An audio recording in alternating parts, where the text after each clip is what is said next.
Channel को subscribe करने के लिए इस लाल बटन को दबाएं और साथ में दबाएं इस बेल के बटन को भी नए वीडियो की नोटिफिकेशन के लिए। नमस्कार दोस्तों, मैं विक्रम आप सभी का स्वागत करता हूं आपके अपने चैनल वीके मैथ पर। तो आज का जो ये वीडियो है दोस्तों, इंडियन आर्मी जीडी मैथमेटिक्स के लिए करनी सर्च का पार्ट फर्स्ट है, जिसमें हम इसके नियम सीखने वाले हैं, करनी के नियम।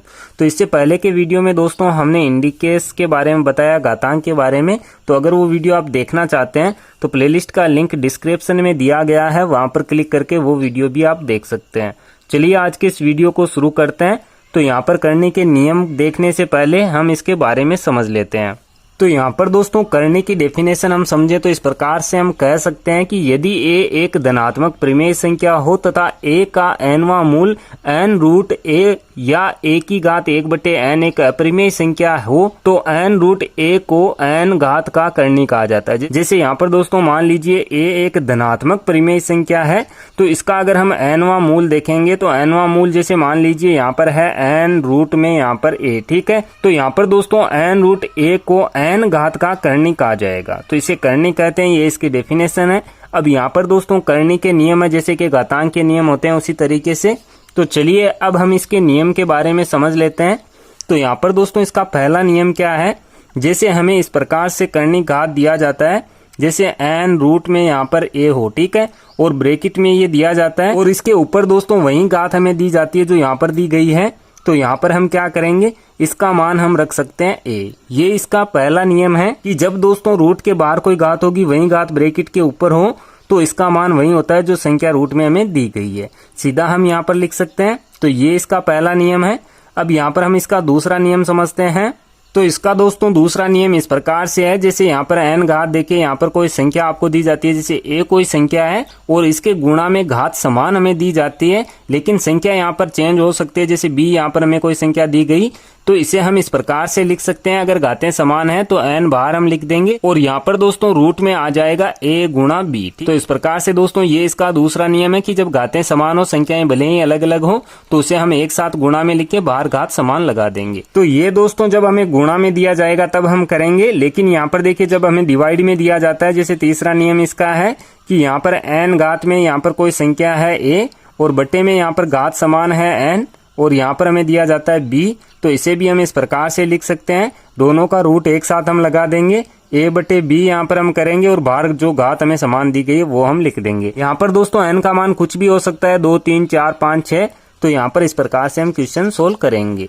अब यहाँ पर देखिए जैसे दो घात हमें अलग अलग दे दी जाती है किसी एक संख्या पर, चौथा नियम यहाँ पर हम लिख रहे हैं। जैसे मान लीजिए m घात हमें देखिए यहाँ पर रूट में हमें फिर से n घात दी जाती है, फिर से यहाँ पर रूट में हमें a कोई संख्या दी गई है। तो यहाँ पर हम क्या कर सकते हैं, यहाँ पर दोस्तों ये जो घातें हमेशा गुणा होगी ये हमें ध्यान में रखना है। तो m गुणा n करके यहाँ पर हम रूट में लिख देंगे a संख्या जो हमें दी गई है, ठीक है। तो ये है इसका चौथा नियम। चलिए आगे बढ़ते हैं, इसका हम पांचवा नियम समझ लेते हैं। तो दोस्तों पांचवें नियम में देखिए क्या है कि जैसे यहाँ पर हमें संख्याएं जोड़नी हो और वो संख्याएं हमें फ्रैक्शन में दी जाती है, जैसे यहाँ पर हमें दिया गया है रूट में a प्लस रूट में यहाँ पर b और बट्टे में यहाँ पर हमें दिया जाता है रूट में a माइनस रूट में b, ठीक है। तो यहाँ पर हम क्या करेंगे, इसका दोस्तों सीधा सा हमें फॉर्मूला लगाना, जो इसका नियम है क्या है, यहाँ पर a प्लस b प्लस 2 और रूट में हमें यहाँ पर लिखना है ab और बटे में यहाँ पर हो जाएगा a माइनस b। अब यहाँ पर दोस्तों इसका अगला नियम हम देखते हैं, जिसमें यहाँ पर देखिए चिन्ह अगर चेंज हमें दे दिए जाते हैं, ऊपर माइनस हो नीचे प्लस हो, तो वहां पर हमें क्या करना होगा। तो यहाँ पर देखिए इसका छठवां नियम है, इसमें हमें क्या करना है, जैसे यहाँ पर हमें दिया गया है रूट में a माइनस यहाँ पर b, यहाँ पर देखिए चिन्ह बदल दिया है, बटे में यहाँ पर मान लीजिए हमें प्लस दिया जाता है। तो यहाँ पर दोस्तों इस फॉर्मूला में थोड़ा सा चेंज होगा, यहाँ पर देखिए प्लस हमने किया था तो यहाँ पर हम केवल माइनस करेंगे। तो a प्लस बी माइनस 2 और रूट में यहाँ पर हम लिखेंगे ए बी और बटे में यही रहेगा a माइनस बी। अब यहाँ पर देखिए इसका सातवां नियम क्या है। सातवें नियम में दोस्तों मान लीजिए ये दोनों संख्याएं हमें जोड़ के दे दी जाती है, तो इसका सीधा मान भी हम ज्ञात कर सकते हैं। जैसे यहाँ पर हमें दिया जाता है रूट a प्लस यहाँ पर रूट b और बट्टे में हमें दिया जाता है root a minus root b और इसमें हमें जोड़ के दे दिया जाता है ये नीचे वाला जो पद हमने लिखा है root a minus root b और बट्टे में root a plus root b, ठीक है। यहाँ पर दोस्तों मैं इसे रूट से बोल रहा हूँ, यहाँ पर कोई भी घात आपको दे दी जा सकती है। तो इसका सीधा सा मान क्या हो जाएगा, यहाँ पर हमें 2 गुना कर देना है किसका, a प्लस बी का और बट्टे में यहाँ पर चलेगा a माइनस बी। तो सीधा सा इस फॉर्मूला से हम इसका मान ज्ञात कर सकते हैं। तो यहाँ पर दोस्तों जो a b है ये धनात्मक परिमेय संख्याएं होंगी और n जो है वो एक धन पूर्णांक होगा। ठीक है, तो इस प्रकार से ये है दोस्तों कर्णी सर्ट्स के नियम, जिसके आधार पर जो क्वेश्चन है वो हम इसके नेक्स्ट वीडियो में सोल्व करेंगे। लेकिन इससे पहले दोस्तों इसी वीडियो में हम कर्णी की जो संख्याएं हैं उन्हें जोड़ना सीख लेते हैं। तो अब यहाँ पर दोस्तों हम समझते हैं कर्णी के योग एवं घटाव, यानी कि कर्णी की संख्याओं को कैसे जोड़ा और घटाया जाता है। तो इसके लिए यहाँ पर दोस्तों हम एक एग्जाम्पल लेते हैं। जैसे यहाँ पर हमें दिया गया है, मान लीजिए 5, रूट में यहाँ पर 2 है, प्लस यहाँ पर 20 हमें दिया गया और रूट में यहाँ पर 2 है।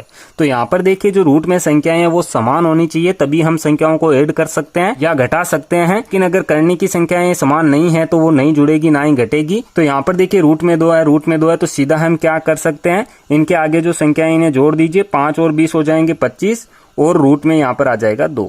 तो सीधा हम ऐड करेंगे। इस प्रकार से दोस्तों जब घटाना साथ में हमें दिया जाता है, जैसे इसका सेकेंड एग्जाम्पल हम लेते हैं, जिसमें देखिए मान लीजिए इस प्रकार से हमें दिया जाता है 6 रूट में 3 माइनस 4 रूट में यहाँ पर 3 और यहाँ पर प्लस है मान लीजिए 9 रूट में 3। ठीक है, तो संख्याएं समान है, लेकिन यहाँ पर दोस्तों ऐड करना सब्ट्रैक्ट करना साथ में दिया गया है। तो यहाँ पर हमें हमेशा ध्यान रखना है कि यहाँ पर प्लस की संख्याएं अलग जोड़नी है, माइनस की संख्याएं अलग जोड़नी है। तो यहाँ पर देखिए 9 के आगे प्लस का चिन्ह है तो ये संख्या प्लस की है, इसके आगे कोई चिन्ह नहीं है तो ये संख्या भी प्लस की है। तो ये और ये संख्या साथ में जुड़ेगी, बाद में ये संख्या माइनस की है तो इसमें से हम घटा देंगे। तो यहाँ पर देखिए 9 और 6 हो जाएंगे 15, तो यहाँ पर आएगा 15 रूट 3 और अब संख्या रह गई है माइनस 4 रूट 3, तो इसे हम इसमें से घटा देंगे। तो 15 में से 4 घटाएंगे 11 बचेंगे, तो 11 रूट 3 हमारा आंसर हो जाएगा। तो इस प्रकार से दोस्तों संख्याओं को हम घटाएंगे। तो ये है दोस्तों कर्णी के योग और घटाव। अब गुणा कैसे करते हैं कर्णी की संख्याओं को, वो हम जब क्वेश्चन सोल्व करेंगे उनके साथ ही इन्हें हम समझेंगे। तो ये वीडियो दोस्तों आपको कैसा लगा कमेंट करके मुझे जरूर बताएं। अगर ये वीडियो पसंद आया तो वीडियो को लाइक और शेयर जरूर करें। ऐसे ही वीडियो देखने के लिए आप इस चैनल को सब्सक्राइब कर सकते हैं। सब्सक्राइब करने के बाद में बेल के आइकन को जरूर प्रेस करें ताकि आगे आने वाले वीडियो के नोटिफिकेशन आपको मिलते रहें। मैं मिलता हूँ आपसे इसी की नेक्स्ट वीडियो में, तब तक के लिए जय हिंद, जय भारत, वंदे मातरम।